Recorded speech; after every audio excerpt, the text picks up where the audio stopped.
Assalamualaikum warahmatullahi wabarakatuh.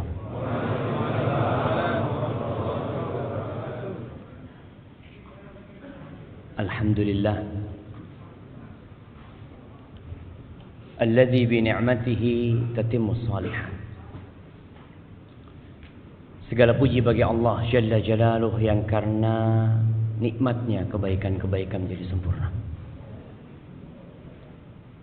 Yang karena rahmatnya niat-niat baik hamba dapat terlaksana. Malam hari ini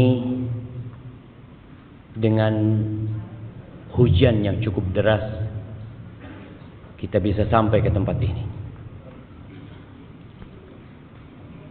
Tapi jangan sampai kita bangga dengan hasil dan perjuangan kita. Agar letih dan lelah kita itu tidak hilang sia-sia.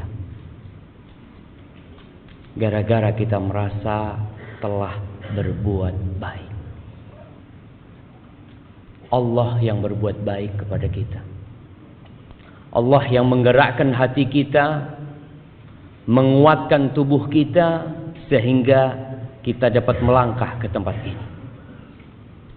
Ada banyak orang yang mungkin lebih sehat dari kita, lebih mampu daripada kita, banyak waktu luang dia, bahkan dia nggak punya kerjaan hari ini, santai hidupnya, tapi ternyata dia nggak bisa melangkahkan kakinya ke tempat ini.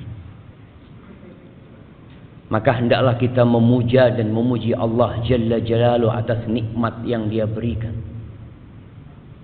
Oleh karena itu penghuni surga, tatkala mereka masuk surga, mereka tidak membanggakan perjuangan mereka, tapi mereka mengatakan alhamdulillahilladzi hadana lihada wa ma kunna linahtadiya laula an hadanallah. Segala puji bagi Allah Jalla Jalaluh yang telah memberikan hidayah kepada kami. Yang kalau bukan karena hidayah Allah, nggak mungkin kita bisa merasakan kenikmatan ini. Dan Allah Jalla Jalaluh berfirman, walaula fadlullahi alaikum wa rahmatuhu ma zaka minkum min ahadin abada. Andai kata bukan karena karunia Allah dan rahmatnya kepada kalian, tidak ada satupun manusia di antara kalian yang bersih. Ada. Allah menyampaikan ini agar kita dapat menjaga hati kita dan senantiasa memuji Allah Jalla Jalaluhu. Dan kita bisa bayangkan bagaimana perjuangan Nabi kita Muhammad alaihi salatu wassalam. 13 tahun di kota Mekah dengan segala kesulitan yang harus dihadapi. 10 tahun di kota Madinah dengan peristiwa-peristiwa yang memilukan hati. Di akhir hayatnya beliau sholat sampai bengkak kaki.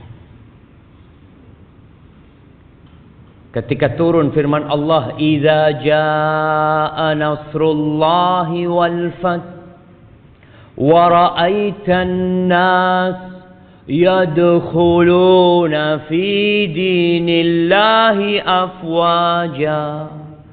Apabila datang pertolongan Allah, datang kemenangan, orang-orang berbondong-bondong untuk masuk ke dalam agama Allah ini. Apa kata Allah kepada nabinya? Fasabbih bihamdi rabbik. Engkau bertasbihlah memuji Tuhan. Bayangkan. Fasabbih bihamdi rabbika wastaghfir. Disuruh minta ampun sama Allah jemaah. Itu nabi. Agar kita tahu bahwasanya kalau bukan karena karunia Allah, kita nggak akan bisa jadi orang yang bersih, jamaah. Nabi disuruh beristighfar dan memuji Allah serta menyucikannya dari segala kekurangan. Innahu kana tawwaba. Maka semoga Allah membantu kita untuk senantiasa bersyukur kepada Allah, memuja dan memujinya. Allahumma salli wa sallim wa zid wa barik wa an'im ala abdika wa rasulika sayyidina wa maulana Muhammad wa ala alihi wa ashabihi ajma'in. Ya Allah, semoga salawat, salam, berkah dan nikmat senantiasa Engkau curahkan untuk hamba kekasih-Mu, untuk baginda Nabi kita Muhammad alaihi salatu wassalam, untuk keluarga beliau, untuk istri-istri beliau, untuk putra-putri beliau, dan untuk seluruh sahabat Nabi. Semoga Allah meridai kita bersama mereka. Amma ba'd. Masya Allah, senang anak lihat masjid ini. Semoga Allah memberkahi masjid ini menjadi tempat sentral kegiatan dakwah. Jamaah rahimakumullah, selama pandemi ini yang sepertinya kita juga belum selesai dari pandemi. Apa buktinya pandemi belum selesai? Nah, jamaah, antum masih pakai masker hari ini. Nah, ana izin minum dulu ya.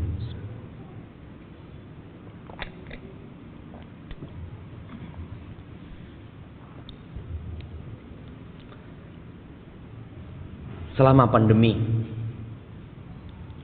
di awal-awal ana sering mengikuti jumlah yang terpapar COVID, jumlah yang sembuh, dan jumlah yang mati. Terus ana lihat. Padahal sebelumnya ana nggak peduli dengan berapa orang yang mati. Antum peduli dengan berapa penduduk Indonesia yang mati? Enggak aja. Yang cari tahu hari ini berapa ya yang mati di Jakarta. Tapi di masa pandemi ada data yang membuat sebagian orang jadi tahu. Dan ternyata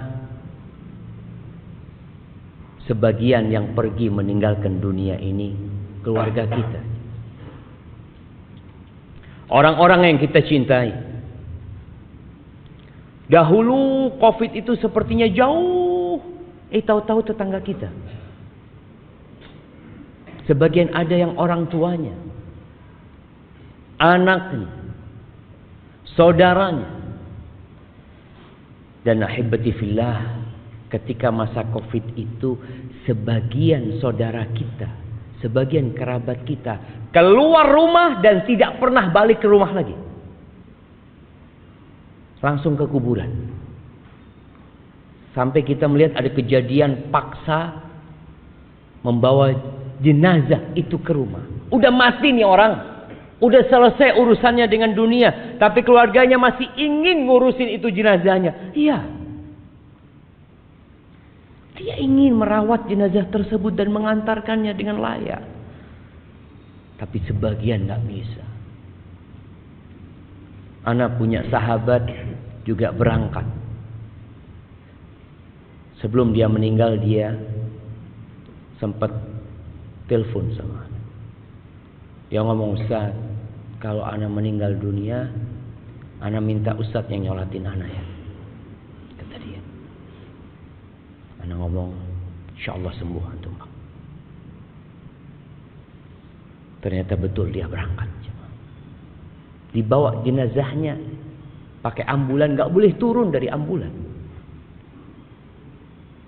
Kemudian kita mengantarkan jenazahnya, nggak boleh kita mendekat dari kuburannya. Allahu Akbar, ada apa syama? Ahibati fillah. Ada juga berita-berita yang menyedihkan. Anak-anak bermain-main di sungai, Tahu-tahu dia nggak pernah keluar lagi dari sungai itu. Ada yang naik motor dan tidak pernah balik ke rumahnya. Dan ada orang-orang yang sampai hari ini jasadnya pun tidak ditemukan. Gak tahu ada di mana.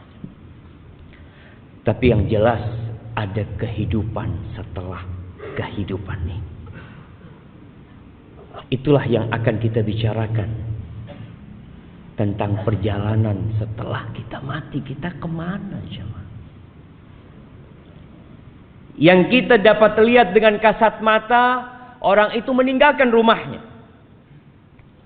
Dapat berapa lama, rumah itu ada tulisan.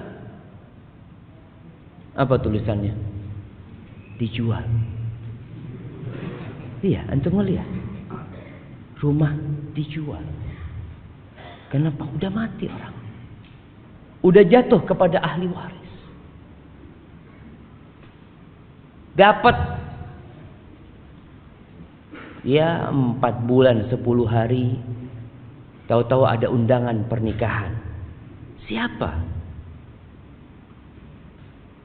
Jandanya Fulan mau menikah. Fulan ini kemana? Benar-benar dilupakan jemaah. Hartanya dibagi, istrinya dinikahin sama orang. Dan sepertinya kita akan mengalami hal itu. Semuanya. Kalau kita mati, kemudian selesai urusannya. Selesai mati jadi bangkai, selesai sudah. Maka kematian itu akan menjadi tempat peristirahatan.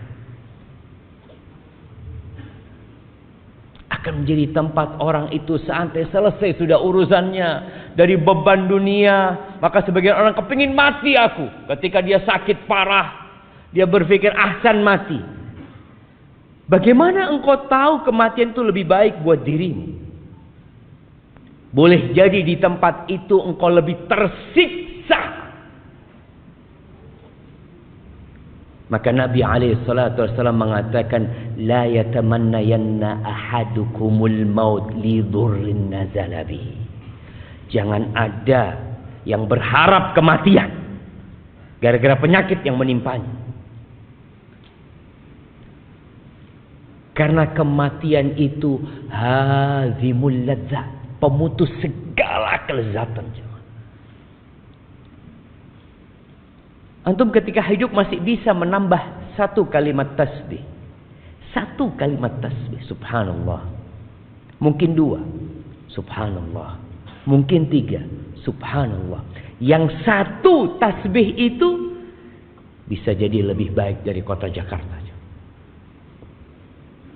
Wal baqiyatus salihatu khairun 'inda rabbika wa khairun amala. Itu lebih baik. Walau anna idza mitna turikna lakana al-mautu rahata kulli hayy. Ada seorang yang berpesan dalam bait-bait syairnya mengatakan, andai kata kalau kita mati itu kita dibiarin selesai udah, nggak diapa-apain. Maka niscaya kematian itu adalah tempat istirahat buat setiap orang hidup. Walakinna idza mitna bu'itsna. Jadi masalah kita kalau mati, kita akan dibangkitkan kembali dan kita akan ditanyai tentang segala sesuatu. Segala sesuatu jemaah. Kita kadang-kadang dengar berita seorang public figure yang bunuh diri gara-gara dibully. Bunuh diri. Karena dia udah nggak tahan menghadapi warganet dan netizen. Dia bunuh diri. Dia pikir dengan mati selesai. Beban hidupnya selesai. Kegalauan hidupnya. Kepedihan jiwanya selesai. Kata siapa jemaah? Maka nanti pada saat dibagikan rapot. Orang yang mendapatkan kitab dengan tangan kirinya. Dari arah kirinya. Apa kata dia? Ya laitani lam uta kitabiyah. Walam adri ma hisabiyah. Ya laitaha kanatil qadiyah. Ya berpikir, andai kata aku nggak dapat kitabku, nggak tahu dengan catatanku, andai kata kematian itu menyelesaikan segalanya. Selesai, istirahat ya mas.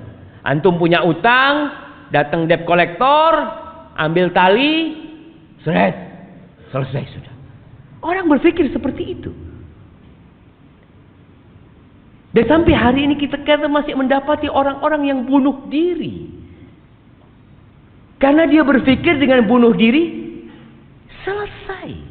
Iya, memang selesai segala kenikmatan dia. Putus semua kelezatan dia. Putus. Tinggal bencana dan azab yang menanti dia. Ahibati fillah. Kita nggak akan bisa lari dari kematian. Makanya antum nggak usah tanya kapan antum mati. Tapi bagaimana tatkala kita mati nantinya. Karena itu yang menentukan perjalanan kita selanjutnya. Allah Azza wa Jalla mengatakan di surat Al-Jumu'ah ayat 8. Qul innal mauta alladhi tafirruna minhu fa innahu mulaqikum.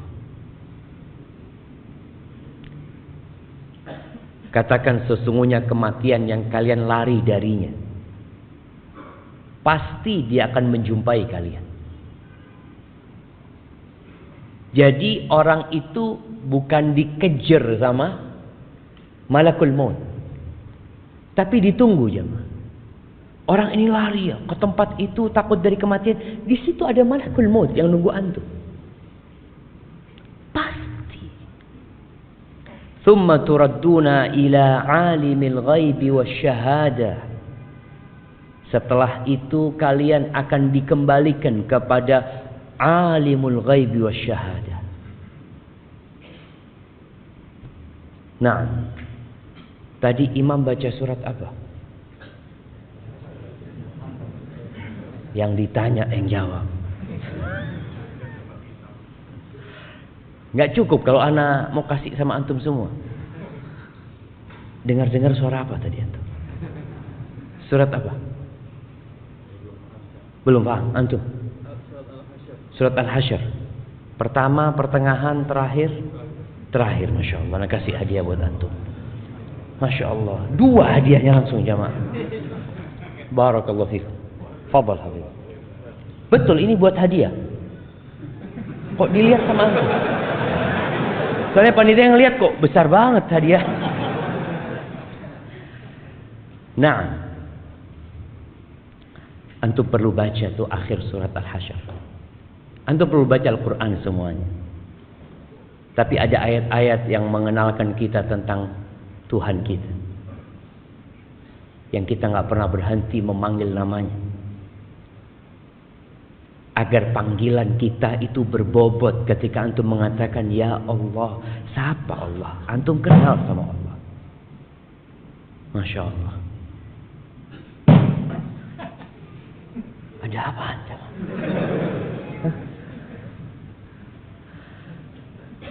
Alimul ghaib wasyahadah. Huwallahu alladhi la ilaha illahu. Alimul ghaib wasyahadah. Huwar rahmanur rahim. Allah itu tahu dengan yang gaib dan tahu dengan yang nyata. Masya Allah.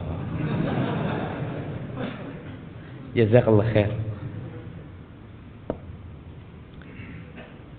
Malam hari ini kita tampak di tempat ini sebagai orang-orang baik.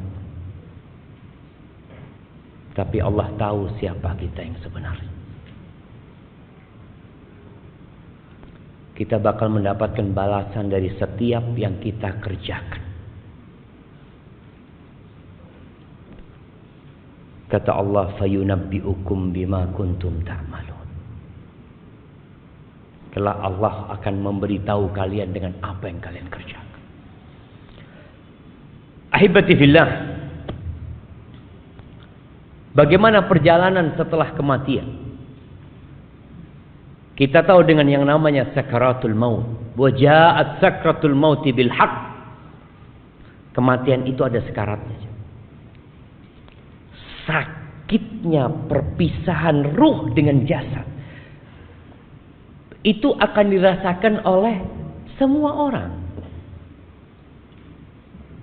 Kalau orang diamputasi tangannya, dia akan merasakan sakit, makanya dibius dia kadangkala. Itu hanya perpisahan antara tangan dengan lengan. Bagaimana perpisahan antara ruh yang berada di tubuh kita, yang bertahun-tahun bersama kita, yang sudah menempel, yang nggak ketahuan bagaimana nempelnya roh ini, kemudian dicabut jemaah, itu sakit sekali jemaah. Sampai Nabi SAW, beliau adalah manusia yang paling dicintai Allah, mengatakan ketika beliau sakit parah sampai pingsan, bangun lagi, pingsan lagi, beliau mengatakan, ala inna lil mauti la sakarat. Kematian itu ada sekaratnya. Karena memang berpisah ruh itu dari jasad jemaah. Kalau Nabi merasakan begitu pedihnya, karena memang Allah melipatkan pahala buat nabinya, menyediakan pahala yang begitu besar untuk nabinya, bagaimana dengan kita jemaah? Jemaah rahimakumullah, ruh akan dibawa oleh para malaikat. Orang yang beriman akan didatangi oleh malaikat-malaikat bidul wujuh, yang wajahnya putih, indah wajah mereka. Mereka duduk di tempat yang dapat dipandang oleh mayit yang mau mati ini. Orang-orang di sekitarnya nggak tahu. Mereka membawa kain kafan dari surga. Kemudian setelah itu datang malaikat pencabut nyawa, memerintahkan kepada orang ini untuk keluar. Ruh ini untuk keluar. Apabila dia orang yang beriman, maka dia akan keluar dengan mudah. Keluar dengan mudah. Nabi SAW mencontohkan seperti keluarnya air dari mulut teko. Tapi itu sakit. Nabi SAW merasakan sakit. Adapun kalau orang itu orang fajir, maka ruhnya juga akan keluar, tapi dia nggak mau keluar. Ketika diperintahkan keluar, dia berusaha untuk berpegangan dengan jasadnya supaya dia nggak keluar. Karena dia disuruh keluar menuju ke azab Allah Azza wa Jalla. Maka Nabi mencontohkan seperti kawat gerigi yang berada di kulit domba yang basah. Kemudian dia ditarik sehingga urat-urat itu ikut ketarik. Maka Allah Azza wa Jalla mengatakan, walau tara, di surat Al-An'am ayat 93, walau tara idz zalimuna fi ghamaratil maut wal malaikatu basitu aydihim akhriju anfusakum al-yawm tujzauna 'adzabal hun bima kuntum ta'malun. Andai kata kalian melihat ketika orang-orang zalim itu dalam perjalanan kematian, dia sudah dalam perpisahan dengan kehidupan ini, dan malaikat membentangkan tangannya mengatakan, keluarkan jiwa kalian. Keluarkan jiwa kalian. Keluar kemana? Keluar menuju azab Allah. Hari ini engkau akan mendapatkan azab yang menghinakan. Mungkinkah dia mau keluar jemaah? Sulit dia akan keluar. Tapi orang yang beriman, ketika disuruh keluar, keluar. Tapi tetap perpisahan itu sakit. Sakit.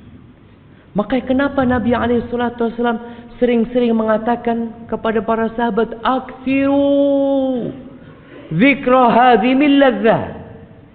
Banyak-banyaklah kalian mengingat, banyak-banyak mengingat. Kenapa kajian tentang kematian itu harus sering disampaikan? Karena kita lupa. Antum di sini mungkin ingat, iya, keluar rumah melihat ada siomay, oh zen siomay. Udah yang namanya mati lupa sudah. Kadang-kala baca bismillah enggak. Keluar rumah, bertemu dengan keluarga, sibuk dengan acara besok ada meeting ini itu, lupa dengan kematian. Sedangkan mati itu datang mendadak tanpa persiapan dari kita. Apalagi kita berada di zaman yang banyak mati mendadak. Bukan satu orang mati mendadak, satu pesawat mati mendadak. Kita baca berita tabrakan beruntun di tol. Kita baca berita sebuah bis mengangkut anak-anak rekreasi bersama orang tuanya jatuh ke jurang. Mati. Kemarin berita kapal laut yang membawa TKI ilegal kemana? Ke Malaysia. Antum bisa bayangin orang-orang yang naik itu. Mereka berpikir, saya mau kerja, insya Allah setahun bayar utang, setahun beli mobil, setahun dia sudah mikir karena dia tahu dengan gaji tiap bulan, ternyata dia nggak pernah muncul dari lautan itu.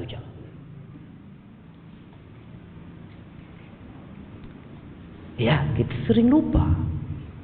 Makanya perlu diingatkan selalu. Ahibati fillah. Ketika ruh ini keluar dari jasadnya, kalau dia orang yang soleh tadi, malaikat-malaikat dari langit membawa kafan dari surga yang wangi, dibungkus itu jamaah. Kemudian dibawa ke langit. Ini perjalanan ruh. Yang di rumah menangis, yang di rumah sedang sibuk memikirkan pemakaman jenazah. Ada yang berkata, gimana nih? Kapan mau dimakamkan? Besok, habis zuhur, apa jam 9, apa habis asar? Oh, ada anaknya yang ditunggu dari Padang. Besok pagi akan terbang. Nih keluarga nggak mikirin ruhnya kemana nih? Yang dipikirkan sama keluarga apanya? Jasadnya. Jasad ini akan kembali ke tanah.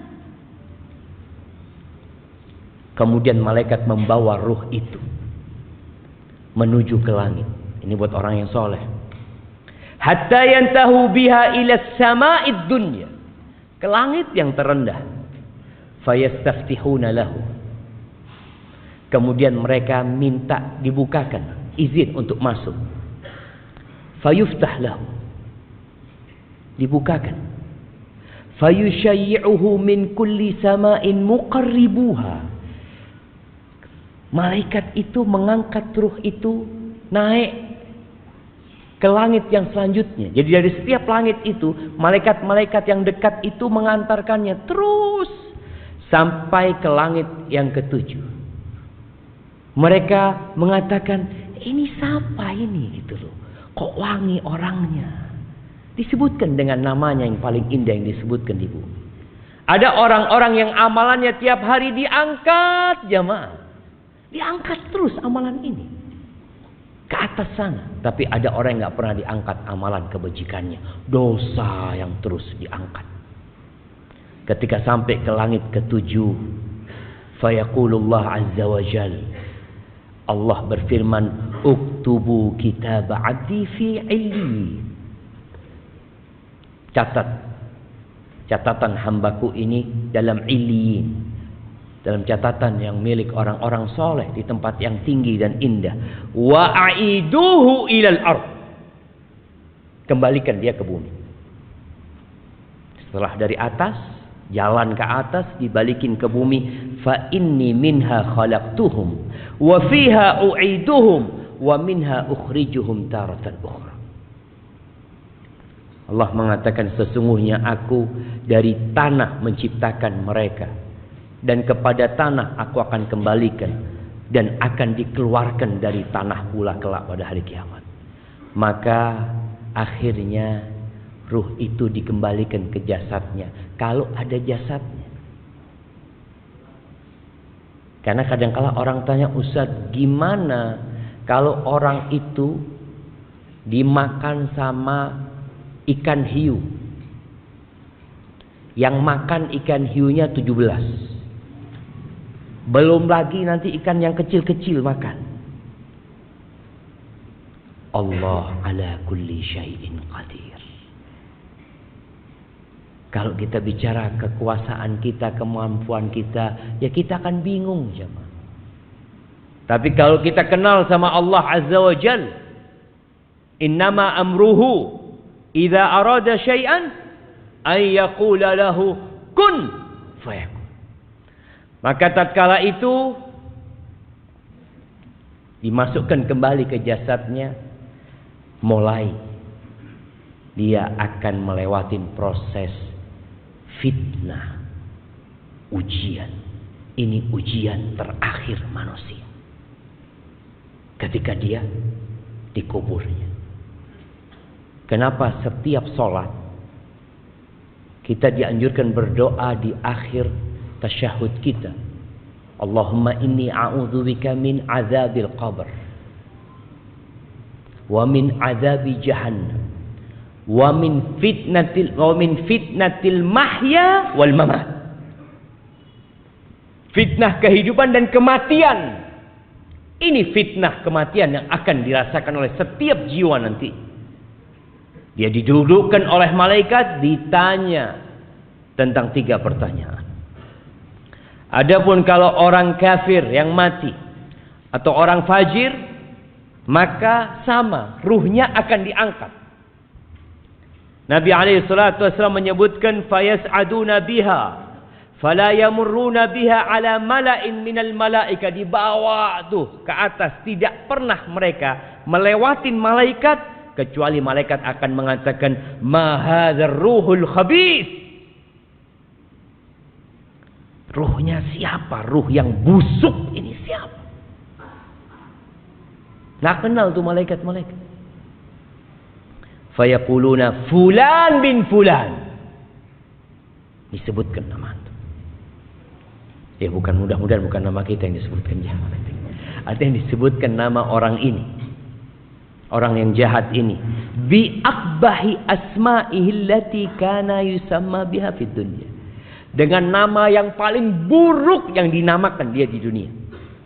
Kita tahu kalau yang namanya penjahat itu punya banyak nama alias, apa namanya? Inisial. Alias fulan, kan banyak namanya. Padahal nama sebenarnya bagus. Umpamanya namanya dia siapa? Sirajuddin namanya. Tapi karena dia penjahat, dia nggak pakai nama itu, disebutkan alias fulan, alias fulan, alias fulan. Dia akan dipanggil dengan nama yang paling buruk yang dipanggil di dunia.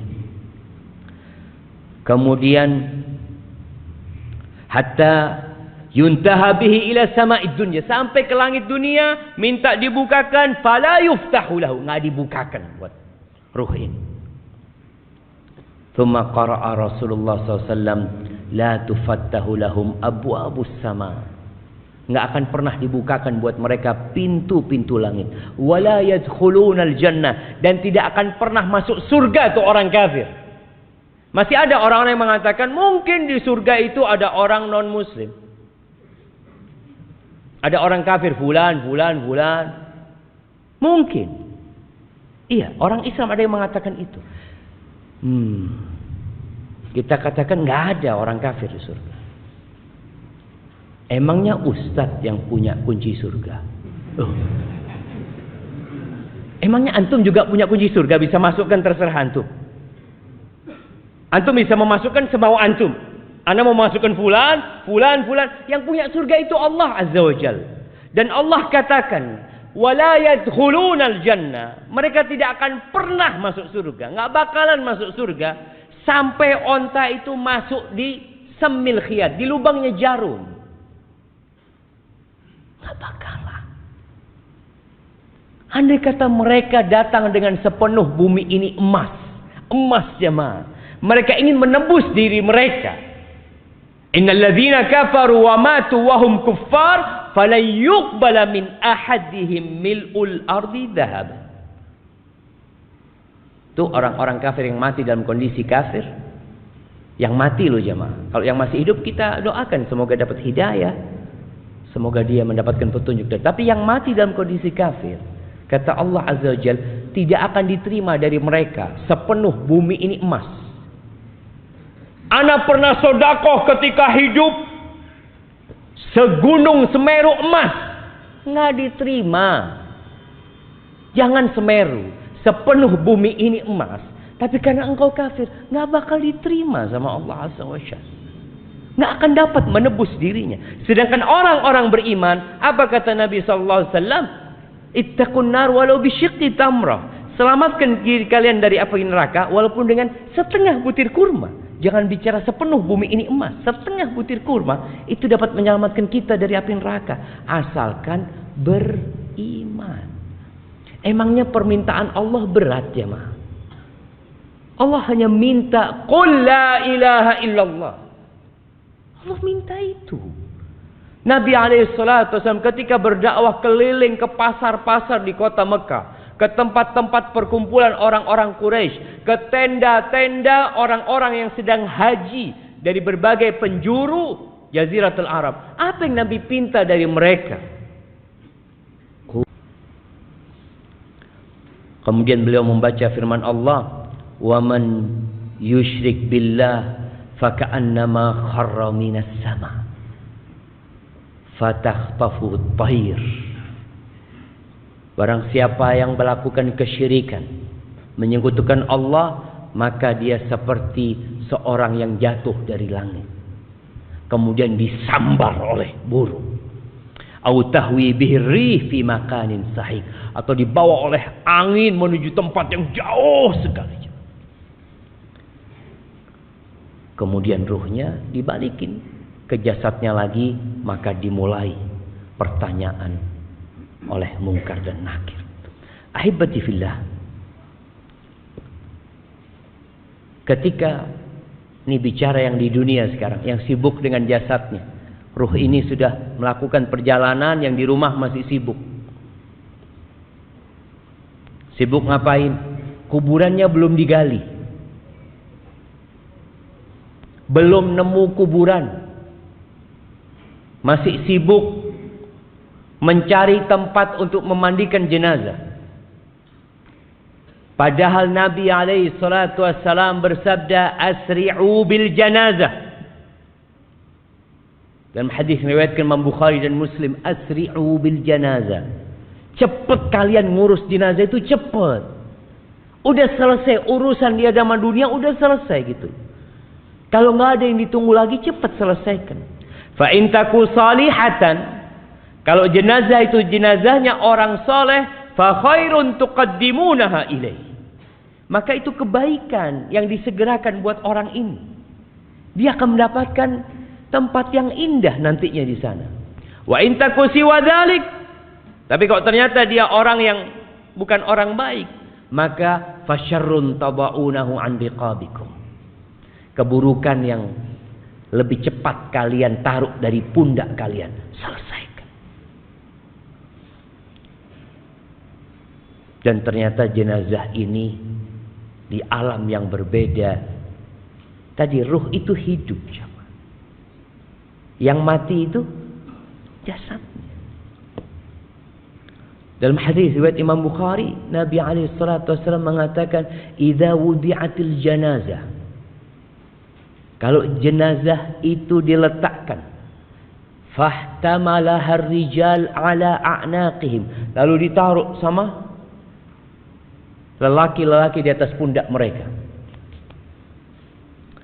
Ana pernah ngangkat jenazah jamaah di Matraman Raya, Matraman dalam ya. Ya kita waktu kuliah kan tahu dengan keutamaan ya, membantu umat Islam, keutamaan mengantarkan jenazah ke kuburan. Anak ngangkat jenazah itu jamaah, nggak ada yang gantiin. Jalannya pelan-pelan. Astagfirullah. Ternyata katanya yang ngangkat itu udah dibayar.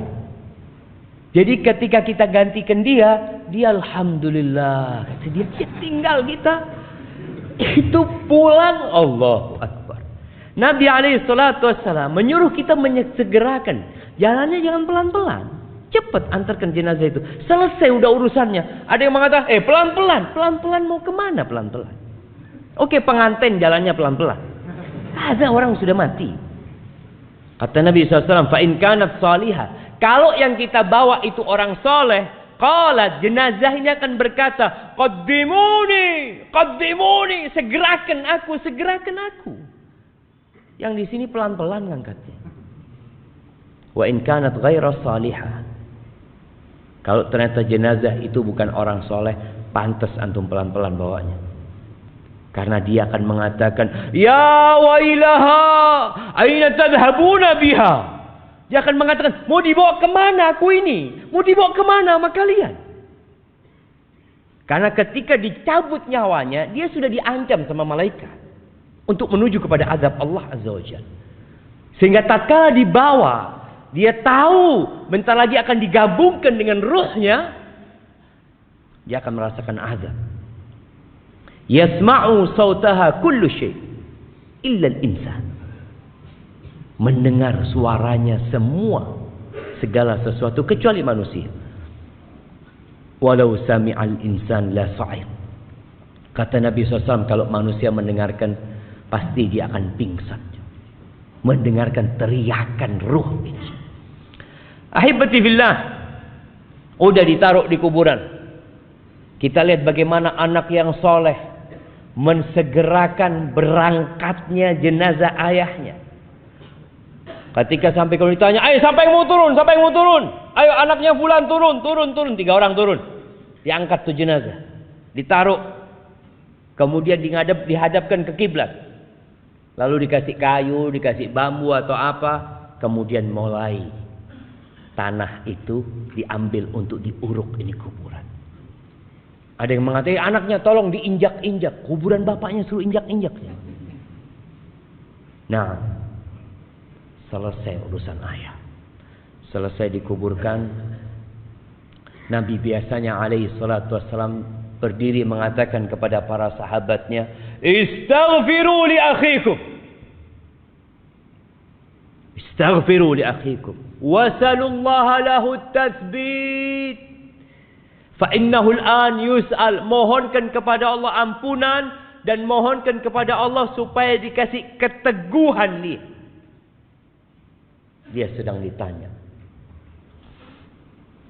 Ahibati fillah. Keluarganya akan pulang.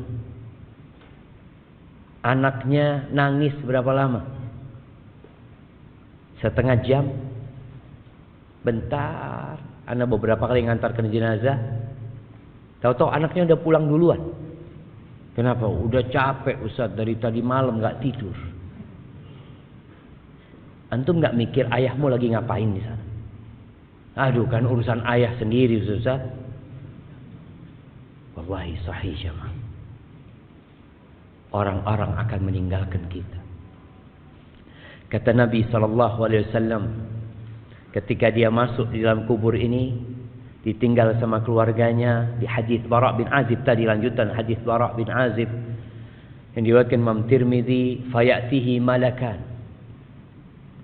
Akan datang kepada orang ini 2 malaikat, syadidal intihar, yang keras galak malaikat ini.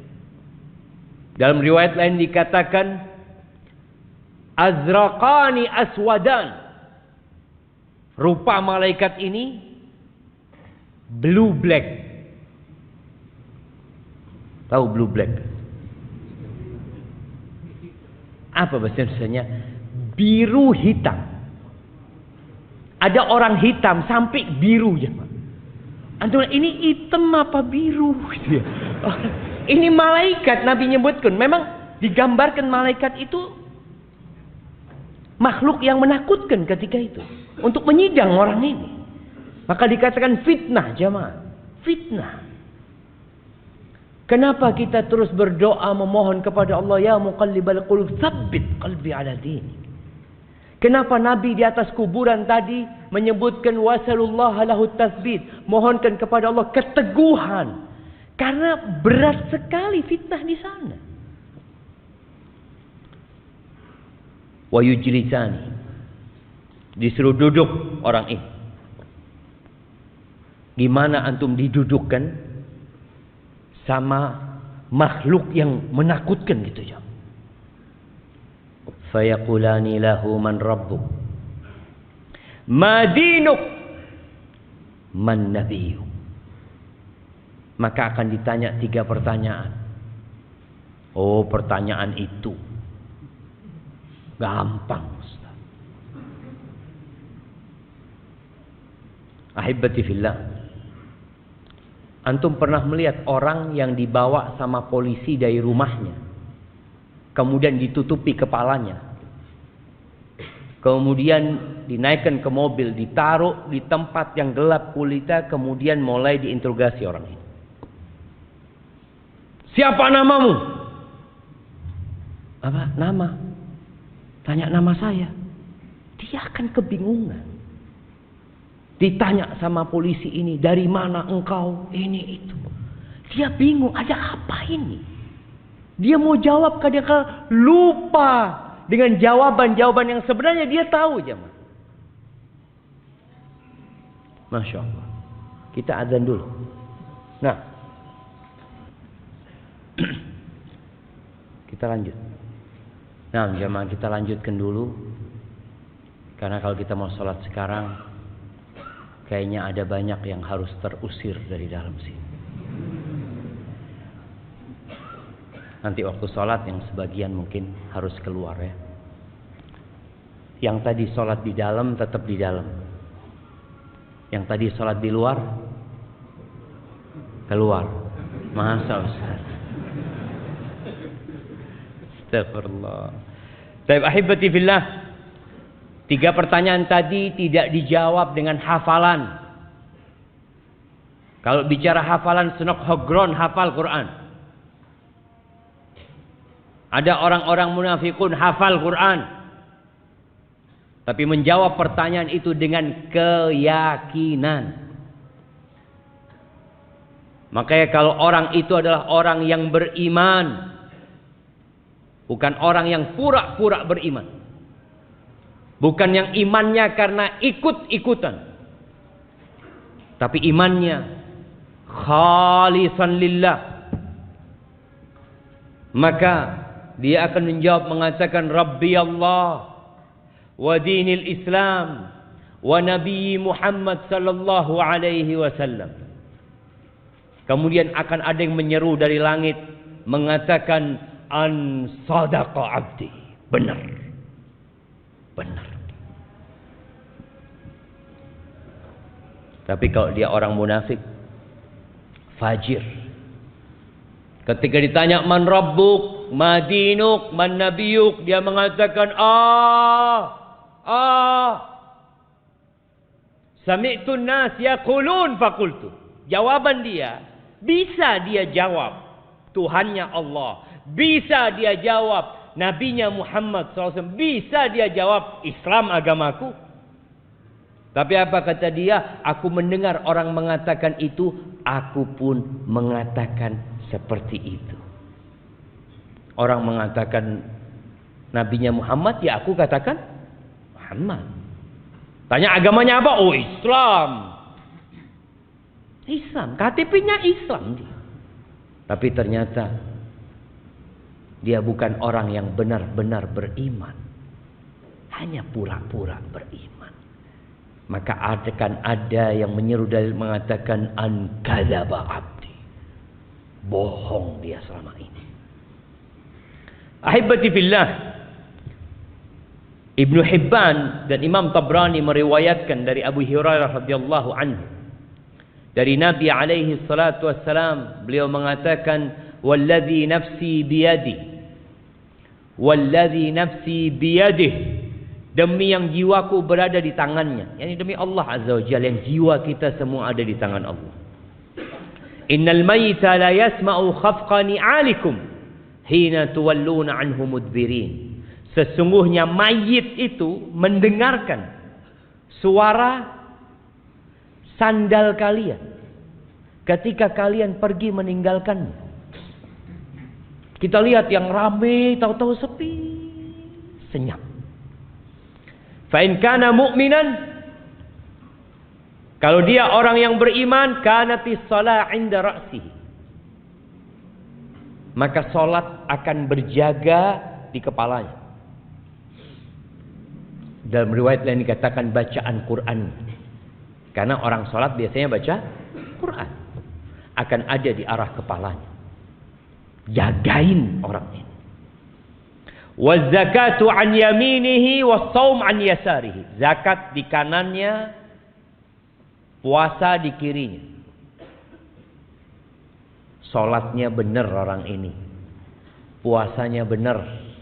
Zakatnya benar. Wa kullu fi'lil khairat minas sadaqah was-sila wal ma'ruf was-sila wal ma'ruf wal ihsan ila nas 'inda rijlih.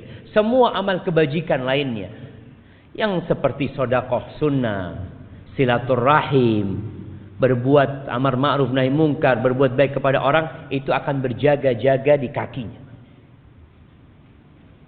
Hari itu semua yang kita kerjakan jamaah akan kita rasakan. Hari ini enggak. Antum datang ke tempat ini, capek, lelah, nggak dapat apa-apa. Pulang dapat apa antum? Ada pembagian fulus di luar sana? Nggak ada. Yang ada sandal hilang. Jadi kadang-kadang sesuatu, aduh, anak udah niat kajian ikhlas lillahi ta'ala. Itu kita datang melaksanakan ibadah. Antum sholat malam 1 jam, antum sholat pagi hari, apa gaji antum bertambah? Enggak. Yang ada ngantuk kadang-kala kita. Ini gara-gara sholat malam ini. Sholat malam disalahkan.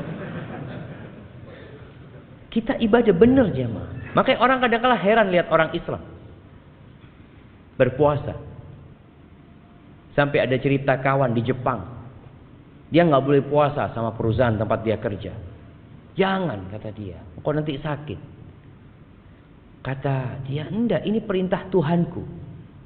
Apa kata bosnya? Ini aku kasih makanan. Tuhanmu nggak tahu lah, kau makan. Ini orang memang nggak beriman.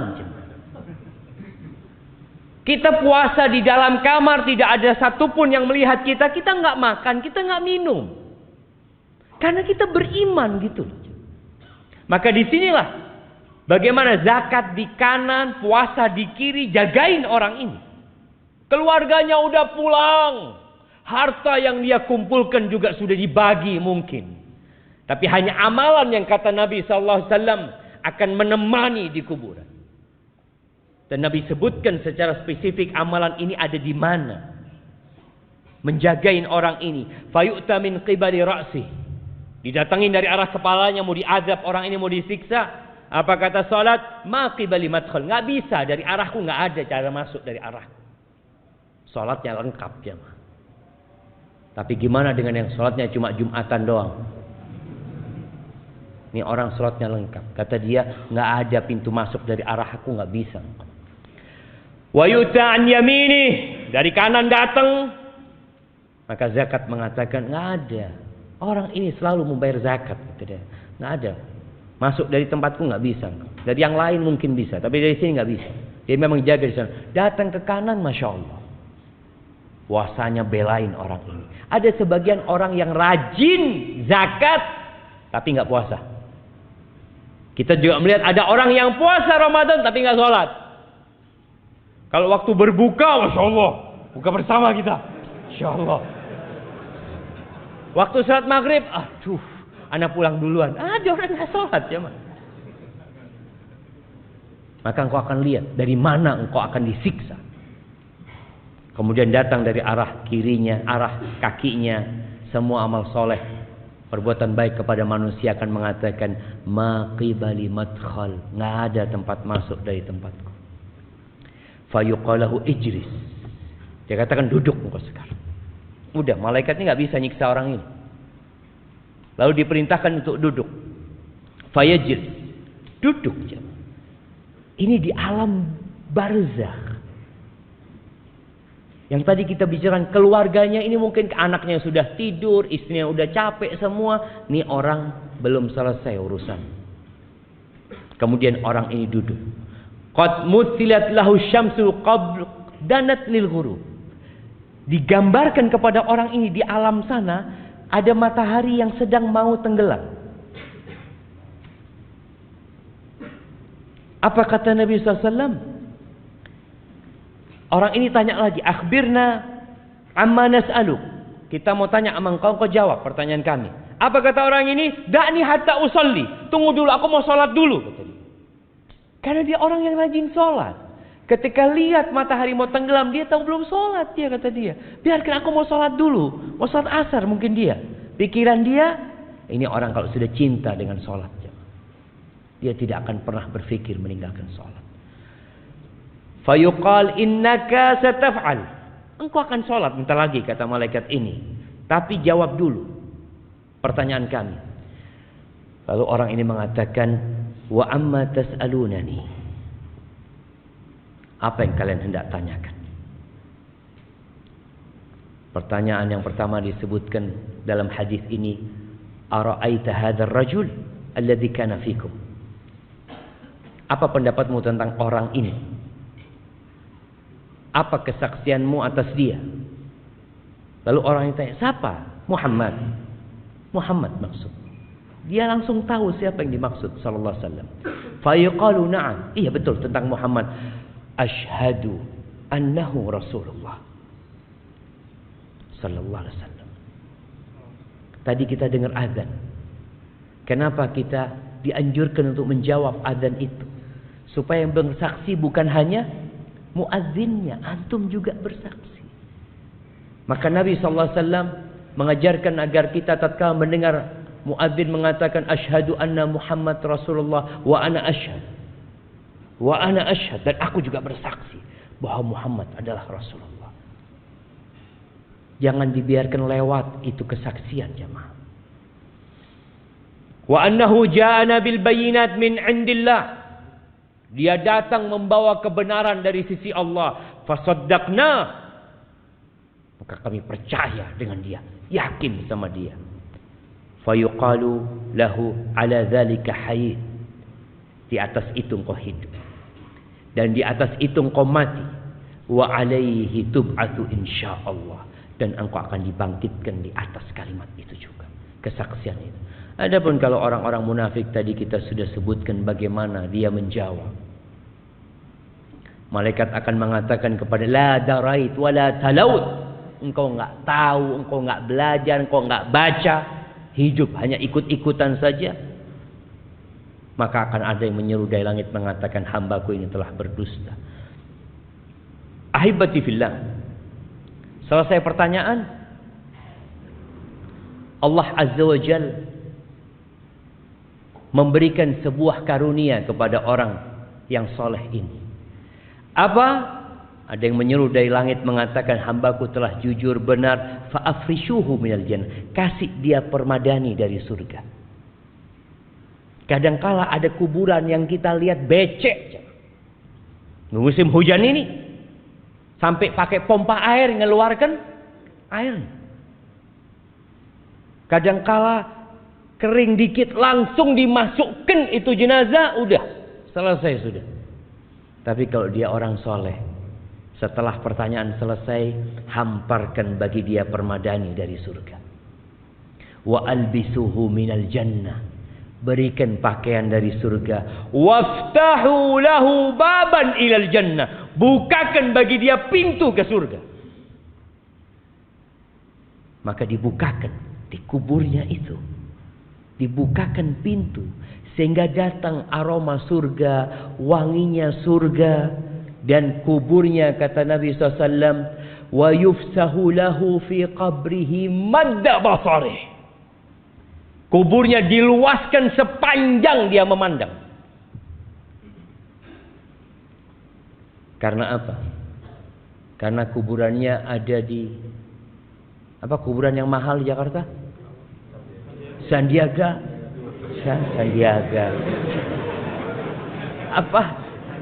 Sandiaga Hill. Karena di sana jadi luas lah, karena amalannya.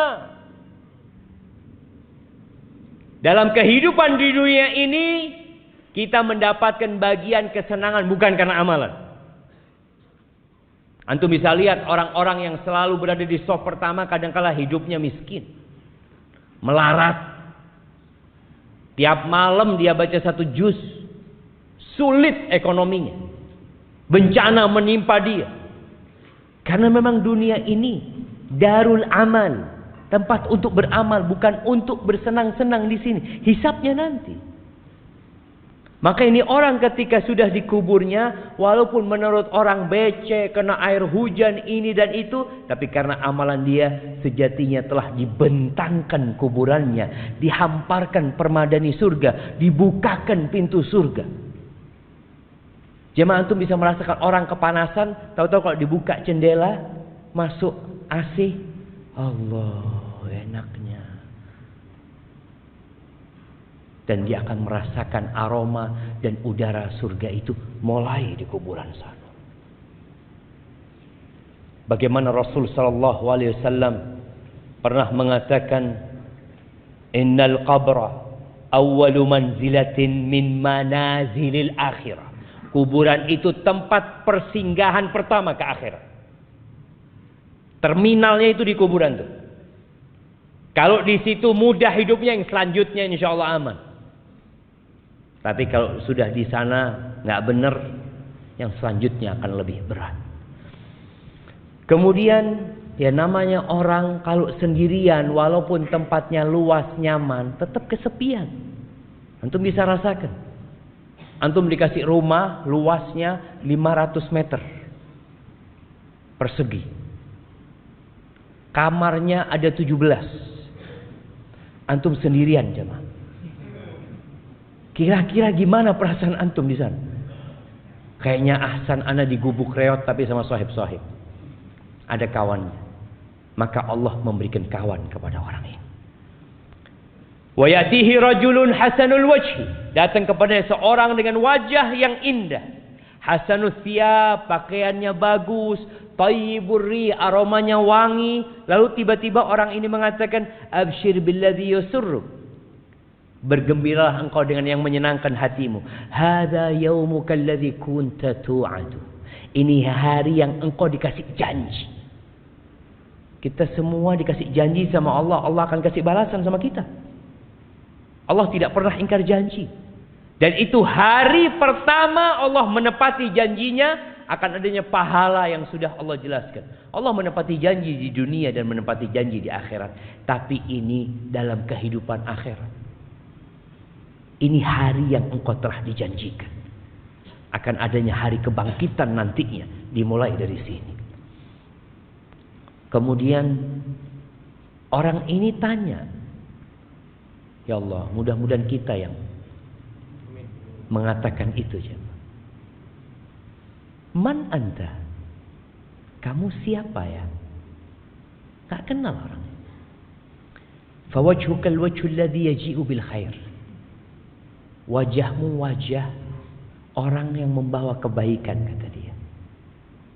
Karena dia nggak kenal, kata orang ini, ana amaluka saleh. Aku amal solehmu. Fayaqul rabbi aqimis sa'ah. Maka orang ini akan mengatakan, wahai Rabbku, bangkitkan kiamat. Kenapa? Karena dia belum bisa masuk surga. Masih ada jendela, ada pintu yang dapat merasakan aromanya surga. Tapi belum bisa dia masuk surga sampai kiamat nantinya. Kemudian dia mengatakan, ya Allah, bangkitkan kiamat agar aku bisa kembali ke keluargaku dan hartaku. Maka dikatakan, uskut, belum waktunya. Sudah engkau di sini dulu. Disuruh istirahat, dia merasakan kenikmatan di dalam kuburan tersebut. Kalaupun orang-orang kafir, ya, dia akan dimulai disiksa di sana. Dalam hadis riwayat Abu Dawud, Nabi alaihissalatu wassalam menyebutkan Orang ini akan didatengin orang tadi, akan dibukakan pintu ke neraka, akan dikasih hamparan permada dari neraka. Dia akan mencium aromanya neraka, busuknya neraka. Kemudian datang orang yang wajahnya buruk, jelek, busuk, lalu mengatakan, abshir billadzi yasu'uk, bergembiralah engkau dengan yang menyulitkanmu, yang buruk buat hidupmu. Ini hari yang engkau dijanjikan. Lalu apa kata orang ini? Engkau juga semoga dapat keburukan. Orang kan kalau dikasih berita buruk marah dia jemaah. Maka mayit ini juga marah. Man anta? Siapa engkau? Wajahmu wajah yang membawa keburukan, aromamu buruk. Kata orang ini, ana amalukal khabith. Aku amal burukmu. Kau nggak kenal sama aku? Aku amal burukmu, kata dia. Fawallahi, kata amal ini, orang ini mengatakan, demi Allah, ma alimtuka illa kunta bati'an an ta'atillah. Aku nggak pernah kenal engkau kecuali orang yang lambat dalam ketaatan, sari'an ila ma'siyatillah. Kalau diajak maksiat, cepat engkau orang. Fajazakallahu syarran. Semoga Allah memberikan balasan yang buruk buat engkau. Kemudian Allah kirim orang a'ma, asam, abkam. Orang yang kata Nabi SAW buta, tuli bisu. Pegang mizrabah. Dia pegang semacam palu yang besar. Yang kalau palu ini digunakan untuk menghantam gunung Semeru itu jamaah, kana turaban. Gunung itu akan jadi rata sama tanah, jadi debu. Lau duriba biha jabalun kana turaban.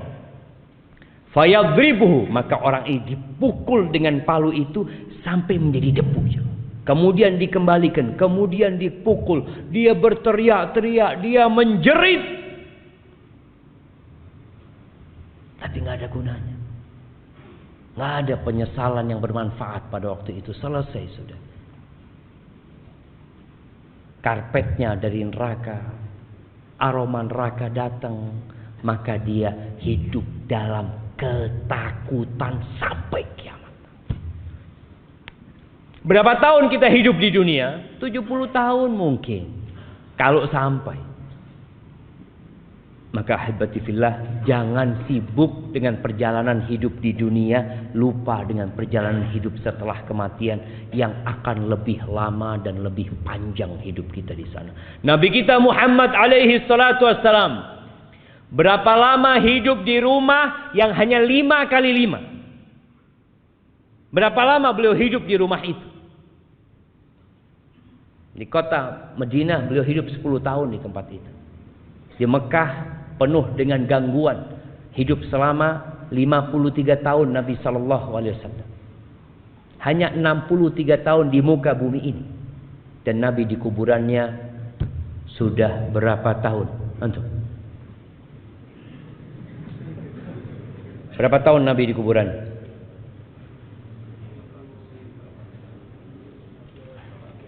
Seribu 340.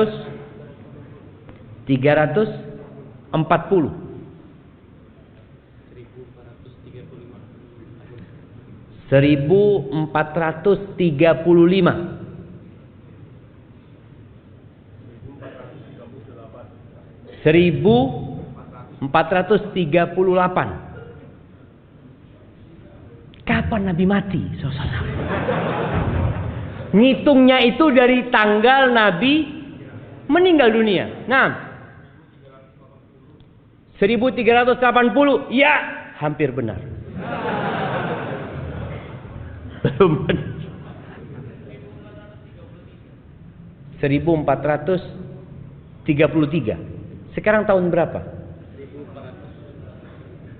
Tahun berapa? Sekarang 1443.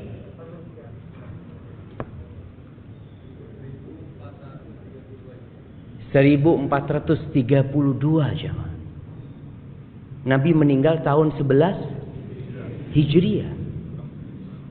1443 dikurangin 11 berapa? 32. Bener, nggak nyontek kan tuh? Kasihkan ke belakang. Oh, Masya Allah. Barakallahu fikum. Beliau sudah hidup di kuburannya 1432 tahun. Mana yang seharusnya kita pikirkan? Perjalanan yang mana? Ketika antum tahu mau melakukan perjalanan 2 hari, antum akan bawa bekal buat 2 hari itu. Kemudian dikatakan insya Allah 2 hari di sini, 2 tahun di sana. Mana yang antum akan pikirkan? Yang 2 hari ya secukupnya lah. Ana harus simpen untuk yang 2 tahun di sana. Barakallahu fikum. Udah selesai. Baik, ahibati fillah, itu yang dapat ana sampaikan. Mungkin masih panjang perjalanan setelah kematian itu. Mudah-mudahan suatu saat kita bisa lanjutkan di tempat ini. Ana akan bacakan beberapa pertanyaan. Bagaimana mentalkin yang benar dan sesuai syariat bagi orang yang sakaratul maut? Iya. Dia dibimbing untuk mengatakan la ilaha illallah. Qul la ilaha illallah. Katakan la ilaha illallah. Ketika dia sudah mengatakan, dia mati. Sampai dia berbicara ini dan itu baru diulangin lagi. Karena ada orang yang disuruh terus qul la ilaha illallah, la ilaha illallah, baca lagi la ilaha illallah, la ilaha, baca lagi. Dia mau mati dia itu nggak bisa. Capek-capek orang itu. Ketika dia mampu mengatakan la ilaha illallah, sudah dicukupkan. Kecuali dia ngomong yang lain. Bagaimana dengan orang yang sadar nggak sadar? Ya diingatkan. Ketika kelihatan dia sadar, Bapak baca la ilaha illallah ayah. Tapi kita kadang-kadang nggak tahu Ustaz, ayah ini sadar apa enggak Ustaz. Ya sudah kau bacakan itu, semoga dia sadar. Nanti berapa lama kita sampaikan lagi seperti itu agar dia mengatakan la ilaha illallah. Bagaimana cara agar kita berkumpul di surga bersama keluarga? Allah Azza wa Jalla mengatakan walladzina amanu wattaba'athum dzurriyyatuhum biimanin alhaqna bihim dzurriyyatahum wama alatnahum min amalihim min syai'. Orang-orang yang beriman diikuti dengan anak keturunan yang beriman, maka kita akan kumpulkan mereka nanti jamaah tanpa mengurangi amalan mereka. Kadang-kala kan bapaknya umpamanya ya belum terlalu soleh lah, sholatnya cuma 5 waktu ya, kadang-kala masih banyak berbuat dosa, tapi anaknya Masya Allah imam, anaknya ini orang yang banyak kebaikan. Di akhirat gimana? Mungkin gak kumpul sama bapaknya, mungkin Allah kumpulkan sama orang tuanya. Boleh jadi diangkat derajat orang tuanya bersama anaknya, diangkat yang lebih tinggi, atau mereka saling berkunjung di antara mereka. Maka berusaha untuk menanamkan keimanan di diri keluarga kita. Dan kalau dikatakan apakah di akhirat keluarga saling mengenal? Iya, kecuali di 3 tempat. Aisyah pernah bertanya kepada Nabi SAW, apakah kita akan saling mengenal ya Rasulullah? Amma fi thalathati mawatin fala. Di 3 tempat kita tidak akan saling mengenal. Siapa yang tahu? 3 tempat yang kita tidak akan saling mengenal. Iya, di padang mahsyar itu ada 3 lokasi yang kita tidak saling mengenal.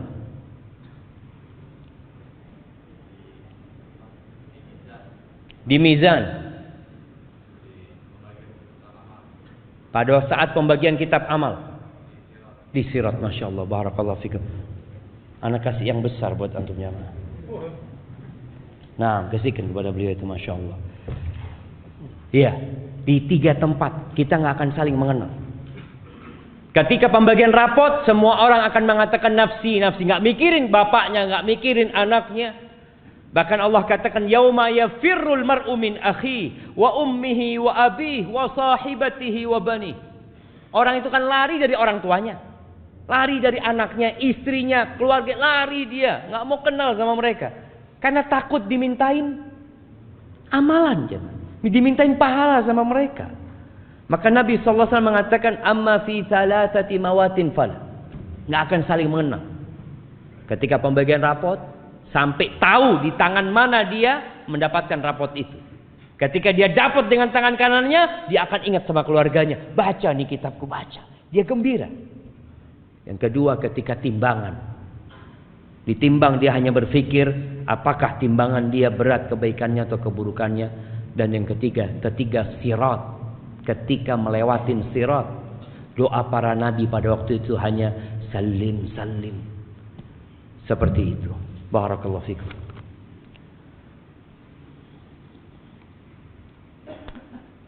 Ana izin minum dulu jemaah. Bismillah.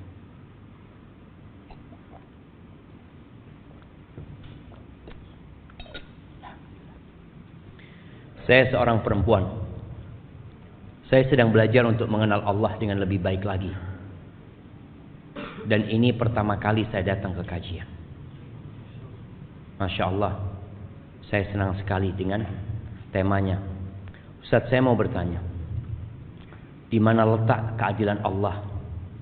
Dan setelah hari kiamat, apakah kita bisa kembali melihat atau bertemu orang tua kita yang sudah meninggal dunia?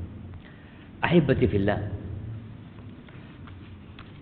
Kalau bicara keadilan Allah, Allah itu adil dalam urusan dosa. Yang berbuat satu dosa dibalas satu. Fajaza'u sayyi'atin sayyi'atun mithluha. Tapi kalau bicara bicara kebaikan, Allah itu fadl, memberikan kelebihan. Makanya baca satu huruf, Allah lipat gandakan 10 kebaikan. Antum sedekah 1 juta, Allah bisa catat 700 kali lipat. Tapi antum berbuat satu dosa, nggak mungkin ditulis 2. Nggak mungkin.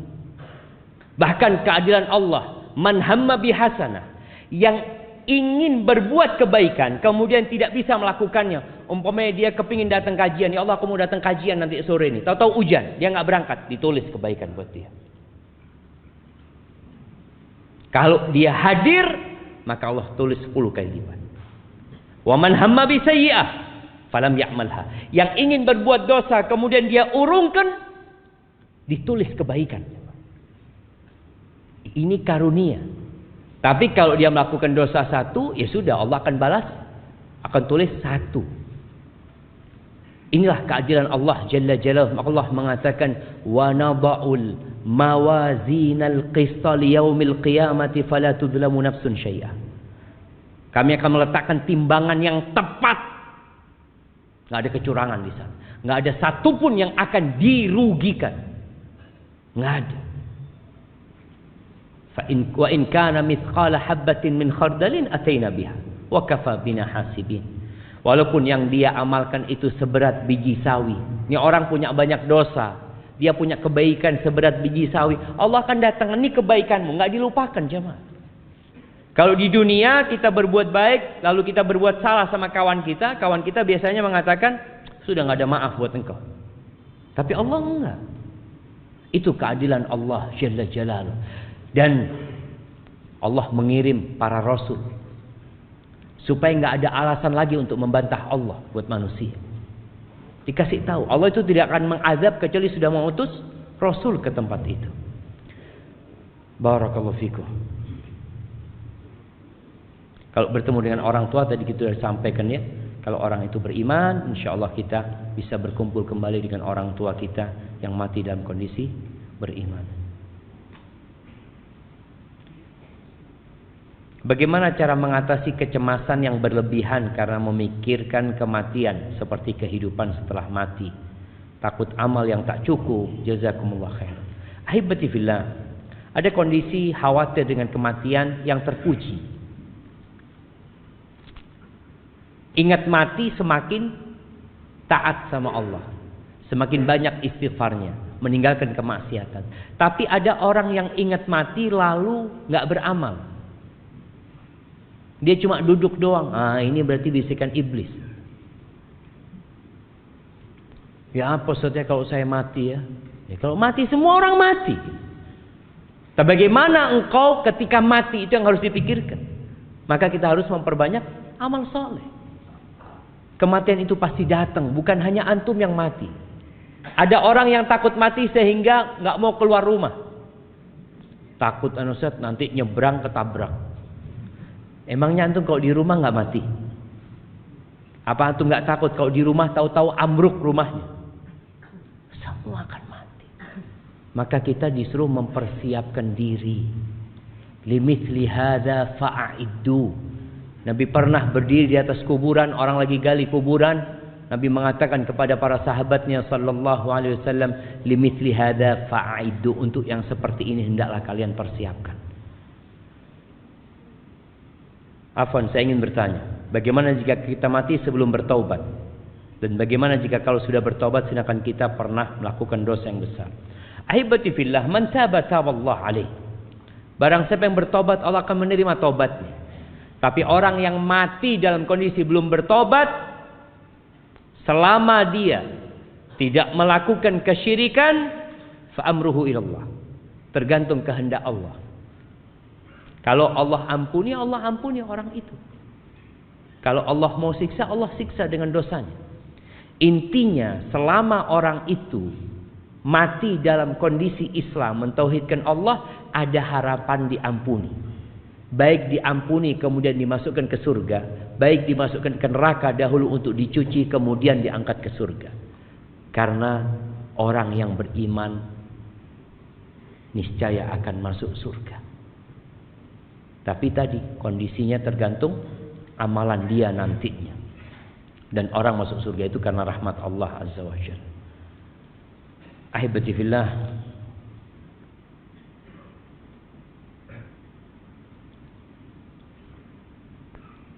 perjalanan setelah kematian kita bahas untuk manusia. Bagaimana jika tuk binatang yang telah mati? Kenapa antum bingung sama binatang antum? Misalnya ana penyayang hewan kucing. Apa sama jika kucing atau hewan lainnya mati, kemana selanjutnya? Ahibati fillah. Untuk binatang, ya udah jadi tanah dia. Dia jadi tanah. Tapi nanti pada hari kiamat akan dibangkitkan binatang-binatang itu. Untuk ditegakkan keadilan buat mereka. Ini tadi ada pertanyaan bagaimana keadilan Allah. Allah akan tegakkan keadilan kepada binatang-binatang. Sampai kata Nabi SAW, Allah akan memberikan hak kisos, hak membalas pada hari kiamat. Buat kambing yang gak bertanduk, yang ditanduk sama kambing yang bertanduk. Sampai binatang yang melakukan kedoliman kepada binatang lain. Beda kalau singa makan kambing. Bukan dolim, karena Allah memang nyuruh dia makan itu gitu. Tapi ini yang antara sohib, ya kambing-kambing kadang kala mereka temennya lagi duduk-duduk tahu-tahu diseruduk gitu ya. Ini akan ditegakkan keadilan. Naam. Nabi SAW menyebutkan itu. Kemudian Allah mengatakan kepada mereka, kunu turaban, jadilah kalian tanah.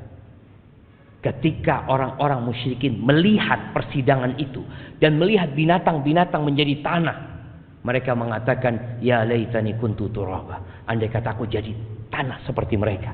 Artinya nggak dihisap lagi, selesai urusan. Cuma kisos, setelah itu selesai. Jemaah, ana rasa ana cukupkan sampai sekarang ya. Mohon maaf pertanyaan nggak dijawab semuanya. Karena ana malam ini harus meninggalkan Jakarta menuju ke Jember insyaallah. Doakan semoga Allah memberikan keselamatan kepada kita semuanya. Apabila benar yang ana sampaikan itu dari Allah Azza wa Jalla, kalau ada yang salah dan kurang berkenan itu dari diri ana pribadi, Allah dan Rasulnya terbebaskan dari kesalahan itu. Kurang lebihnya mohon maaf. Subhanakallahumma bihamdika asyhadu an la ilaha illa anta astaghfiruka wa atubu ilaik. Wassalamualaikum warahmatullahi wabarakatuh.